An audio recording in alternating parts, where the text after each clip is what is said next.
Right, let's start with bed 4. The 68-year-old with recurrent UTIs. Wait, no, that's bed 5. Bed 4 is the COPD exacerbation, but his wife mentioned nocturia last night. It could be early renal involvement or just his diuretics.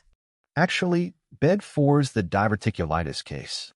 The COPD patient's in bed 6. But bed 4 did report dizziness this morning. Might be dehydration from the antibiotics. So bed 6 is the priority? His SpO2 dropped to 88% overnight. But bed 4's dizziness could be orthostatic hypotension. Did we check his electrolytes? Sodium's normal, but potassium's 3.1.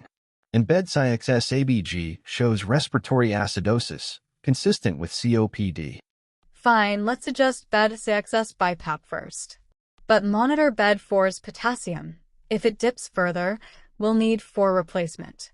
And remind physio to avoid mobilizing him until we rule out fall risk.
Mihira, I want to talk about something really important for your overall well-being, especially as we navigate your current health journey.